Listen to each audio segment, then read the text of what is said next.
Hi everybody, and welcome to another episode of Acoustic Analysis. Today we're going to take a microscope and go through Something So Strong, a song by Crowded House from 1986. We're going to look at who or how to play it. We're going to look at who wrote it and produced it, as well as why it was important to Crowded House then and now. And then we're going to ask the immortal question, what does it all mean, Basil? And find out at the end what it all means. We're also going to take a stab at playing through the whole song at the end, so stick around. It's Acoustic Analysis. Okay, Something So Strong by Crowded House, released in June of 1986. It's in the key of D. D like Donald. And the main riff runs off of the D. In fact, if you can use your pointer finger for the riff and hold the D chord while you play it, it'll just make it sound that much fuller. It's if you can see my hand here, it's a basic guitar riff. On the open A string, you press on the B, which is the second fret, and then it's the open D, and then back again. That's the riff. It repeats throughout the song. You don't have to play it. You can play the song just like this if you want. Anyway, that's the main riff. So the chords through the verse are D, and then it goes to E minor. It's actually E minor 7, but you don't have to play that. And then back to the D. Then we're going to go to the B minor, G, back to D. Here comes the chorus. G, D,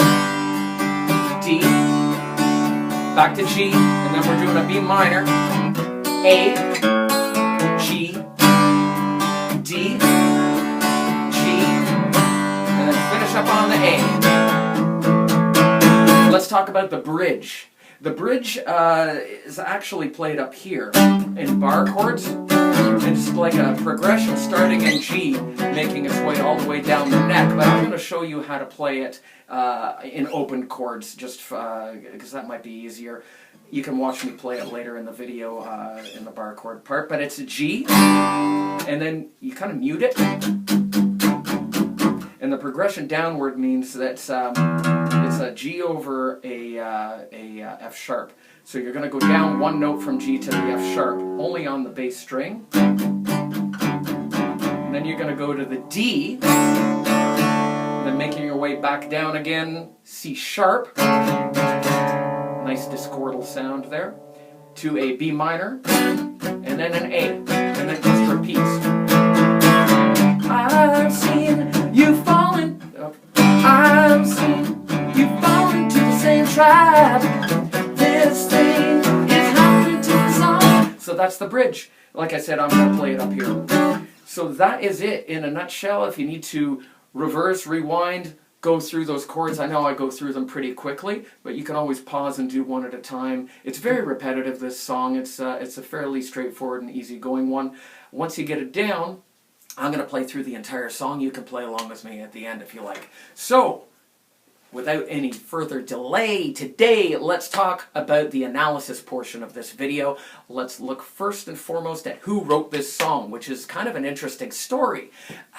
It's actually credited to two people. Neil Finn, who is the singer and the writer for most Crowded House tracks, gives partial credit in this song, co-writing credit, to a gentleman by the name of Mitchell Froom. Mitchell Froom was also the producer of this track, the entire album. In fact, the first 3 Crowded House albums were Mitchell Froom productions. Mitchell also went on, based in LA, he went on to produce countless A-list acts in the future. Now, Neil Finn was the brother, or is the brother, his older brother's name is Tim Finn. They started a band. Neil joined his older brother's band in New Zealand. That band was called Split Enz. I don't know if you remember them or not. They had, I guess their biggest song would have been, I don't know why sometimes I get frightened. Remember that one? And they moved to Australia with Split Enz. The band had some success. They toured all over the place, had a few hits, and then broke up a couple of years later. So by 1984, 85, Neil was wondering what to do, and he started demoing some songs before Crowded House actually became a thing. And one of the songs that he demoed, although I can't find a version of it anywhere, but I've read, he demoed this song. So riddle me this, how does Mitchell Froom get partial writing credit on this track if Neil already had it in demo when he went into the studio? I don't know. I guess Neil's just a generous kind of dude. Anyway, what else can I tell you about the production of the track? There's keyboards in it. Now, Mitchell Froom is a keyboard player. He came up through the ranks as a musician himself. I bet, and again, I can't find any sightings on this, but I bet you he played keyboards on these tracks. There's beautiful Hammond organ throughout it, and on the entire Crowded House debut album, self-titled, there's all sorts of incredible piano too. Now Neil Finn plays piano, but I've heard him play live. He's a chord guy on piano. He's mostly a guitar player by training. He can sort of bash his way through some chords, and he does write some songs on piano. Not this one. This is a straightforward guitar tune, no doubt about that. Now, this song was important to the band Crowded House. Strangely enough, it was the 5th single released from this album. And I think it's their biggest. And when you listen to the whole album, this is the most logical single on it, by far. I mean, we're all familiar with Don't Dream It's Over, right? That's a great song, but it's minor key and it's slow. It's not a typical pop song at all. And then it says stuff like, trying to catch the deluge in a paper cup. Trying to catch the deluge in a paper cup? Okay, what? So, stylistically speaking, Neil likes minor chord stuff, melodic with deep imagery throughout and meaning and symbolism. Very John Lennon sitting on a cornflake waiting for the van to come, Beatle-esque type of stuff, right? Where did Something So Strong come from? That's nothing like, nothing like any of his other songs except maybe Better Be Home Soon, right? You better be home soon. That's another hit that they had off of this album. And, but this one is a straightforward love song, which brings us to, what does it all mean, Basil? And that's basically it. I mean, it's a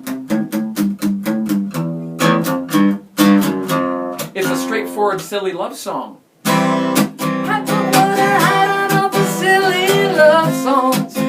Apparently not. Neil didn't, because he wrote this one. And it talks about how love can hit you so fast and hard that it's going to leave you swimming and you're not going to be in control of your senses. It's a silly love song, and it's a good one. It's a terrific pop song. Works fantastically with acoustic guitar. This is a great campfire tune if you're sitting around singing. It's one that everyone seems to know. So I definitely recommend you all learning it. You can never know too many silly love songs after all.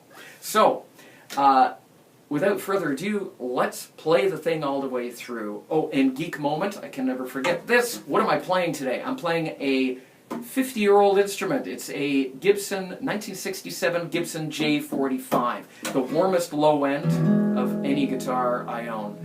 Or actually, probably any guitar I've ever played. Very warm, great bluesy instrument.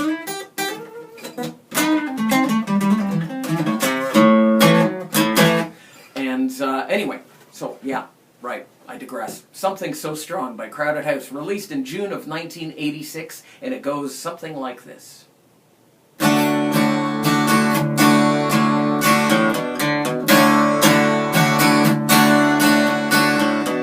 Love can make you weak, make you run for cover, roots that spread so deep,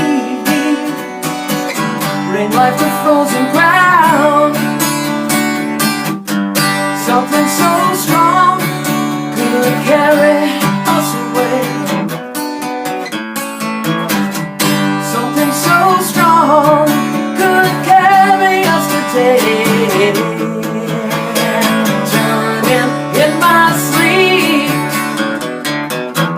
can leave you cold.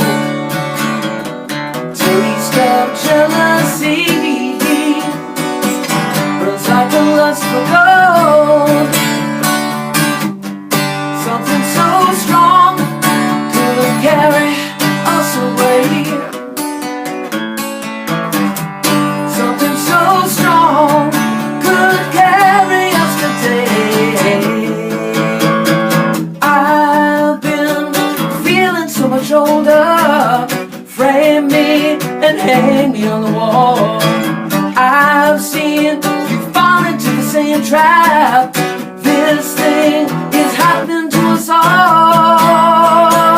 Yeah.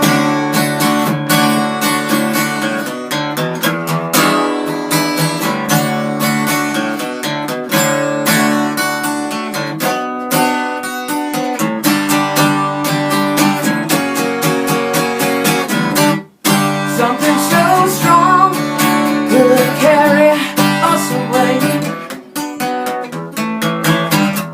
Something so strong could carry us today. Yeah, yeah. Something so strong. Something so strong. Something so strong. Yeah, something so strong. There you have it, folks. Something So Strong by Crowded House, June of 1986, written by Neil Finn and his producer, Mitchell Froome. So, if you liked that, please share it. Please subscribe if you want to see the weekly episodes coming up in the future. And like. I like, you like, why not like? Thank you again, and we'll see you next time for another episode of Acoustic Analysis.